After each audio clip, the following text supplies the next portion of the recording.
36 कोटि देवधामी औ चारों धाम है। 36 कोटि देवधामी औ चारों धाम है। कौशल्या बेटी यहाँ के औ भांचा जसराम है।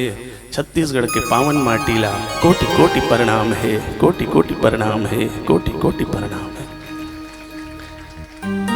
छत्तीसगढ़ के पावन कुरमा बसे ग्राम कोलर, जी हाँ, हम और आप श्री रामचरितमानस के सुंदर ये कथा के रसपान करत हैं।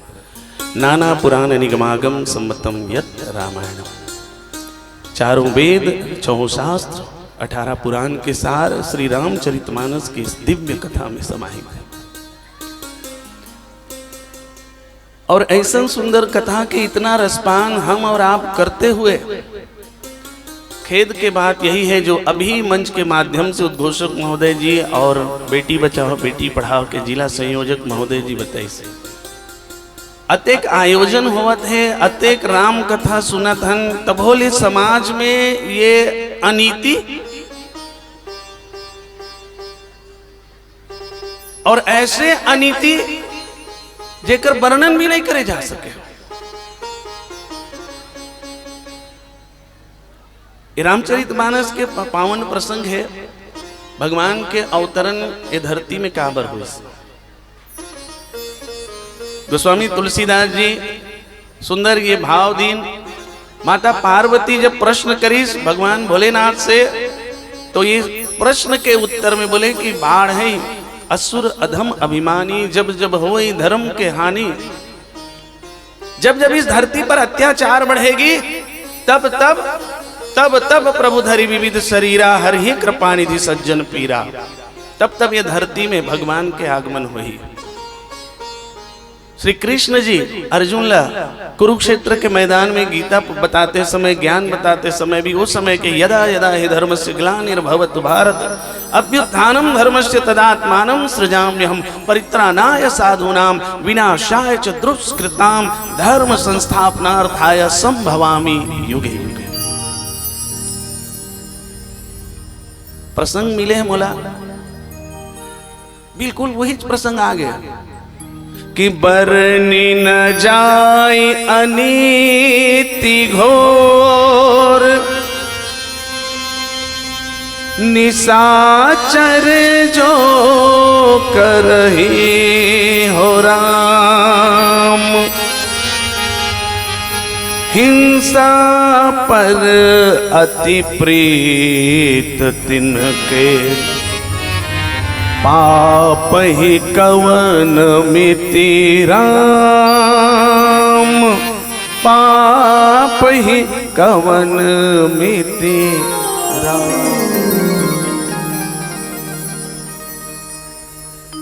ये प्रसंग, ये कथा त्रेता युग के बात है। बरनी न जाई अनीति, लेकिन अभी हमन जब सुने ना ये देखा था घटना क्रम ला, तो मोला त्रेता युग नहीं कम लगत है कि कलयुग ज्यादा लगत है कि बरनी न जाई अनीति घोर। आगे ना प्रसंग में अभी हम चर्चा करत रहनी है, दीदी बहिनी महतारी बेटी मन हा जिन घर परिवार में भी सुरक्षित नहीं है, ऐसी अनीति की हम और आप क्या वर्णन करें। दुर्ग में जो घटना घटी होकर का वर्णन करन, अलग अलग कई दिशा कई पहलू से एकर चिंतन होना चाहिए समाज में।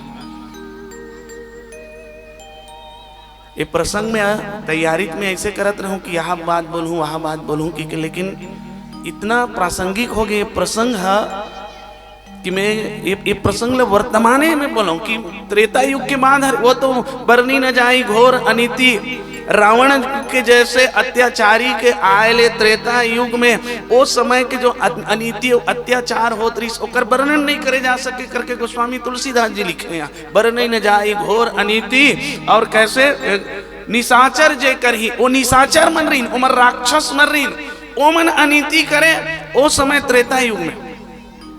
पर हम आज कलयुग में आज तो वो निशाचर ले बढ़ के हो गए। रावण ने हरण की मां जानकी का पर के बहु बेटियों पर, लेकिन आज स्थिति ऐसे हो गए कि घर के बेटी ऊपर नियत गड़ गया। चिंतनीय है हमारे और आपके जीवन के लिए, हमारे समाज के लिए। इतना रामायण आयोजन, इतने सत्संग कथाओं का हम और आप ज्ञान ले रहे हैं, लेकिन क्या इन कथाओं को हम और आप अपने जीवन में अमल में ला रहे हैं? क्या थोड़ा सा भी अंश, 1% भी हम अपने जीवन में उतार रहे हैं? यही हमारे और आपके लिए चिंतन का विषय है कि केवल मनोरंजन, केवल मनोरंजन, केवल मनोरंजन नहीं। अगर ऐसा होता रहा, हम रामायण को, श्रीमद् भगवत पुराण की कथाओं को, गीता के ज्ञान को अगर केवल मनोरंजन के लिए करते रहें तो इससे भी ज्यादा घोर अनीति हमारे और आपके जीवन में आने वाली है। भविष्य में इससे भी बड़ी बड़ी घटनाएं, इससे भी बड़ी बड़ी समस्या होने वाली है। इसलिए सचेत हो जाइए, सावधान हो जाइए। आज सभी गुहार लगा रहे हैं, हम भी गुहार लगा रहे हैं, उस अपराधी को फांसी की सजा मिलनी चाहिए। अरे बोला तो खड़े चौक चौराहा में खड़ा करके गोली मार देना चाहिए। ठीक है, बिल्कुल मिलना चाहिए उसको अपराध की सजा मिलनी चाहिए। पर क्या इतने से ही समाप्त हो जाएगा? उस अपराधी ने वहां से अपराध किया और उसको हम गली चौराहे में खड़े करके मार दिए, गोली मार दिए, उसको फांसी पे चढ़ा दिए, बस मिट गई अत्याचार हमारे और आपके जीवन से? नहीं, यही चिंतन का विषय है। यही ले चिंतन करना है। एक कारण का है, एक मूल कारण का है। यही जाओ कि आज घोर अनीति क्यों हो रहा है, ये अत्याचार क्यों हो रहा है? तो केवल और केवल एक ही उत्तर मिलेगा आप सबको।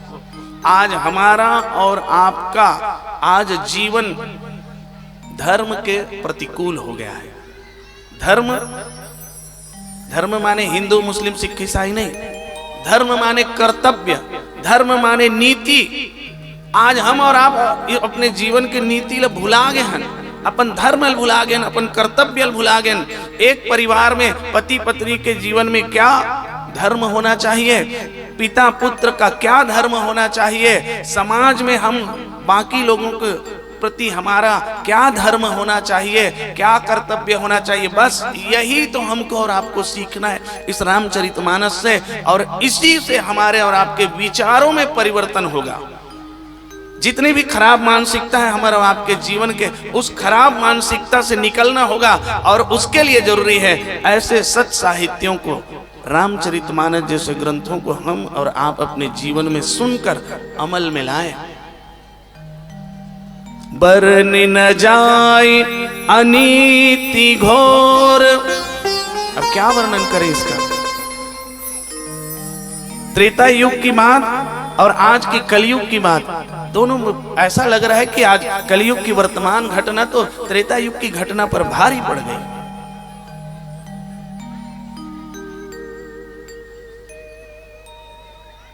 ये ठीक, ये समाज में ऐसे जो रावणीय तत्व, आसुरी शक्ति जो आहे, एकर उत्थान के केंद्र अगर कहीं है तो हम सबके भीतर ही है। ये भीतर में, हमरे भीतर ही ये रावण आसुरी शक्ति ही जन्म होते। यही मोह प्रवृत्ति आज बढ़त है। तो इसको मारना कैसे है, इस पर विजय कैसे प्राप्त करनी है? तो राम के माध्यम से। और राम कौन है? तो आज राम हमारे और आपके जीवन में सगुण साकार रूप में आने वाले नहीं है। राम आएंगे निर्गुण निराकार रूप में, ज्ञान के रूप में हमारे और आपके भीतर में। जिस दिन ज्ञान का विचार क्रांति हमारे जीवन में हो जाएगा, इन समस्या जो वर्तमान समाज में हम अनीति की समस्या से जूझ रहे हैं, उस समस्या पर विजय प्राप्त कर लेंगे। और ठीक यही बात गोस्वामी तुलसीदास जी ने लिखा। रामचरितमानस का ये प्रसंग त्रेता युग में जितना उपयोगी, उससे कहीं ज्यादा आज हमारे कलयुग में, आज हमारे समाज में उपयोगी होगी। ऐसे अनीतियों पर हम और आप किस तरह से विजय प्राप्त करें, आइए इस प्रसंग पर हम और आप मिलकर चर्चा करेंगे।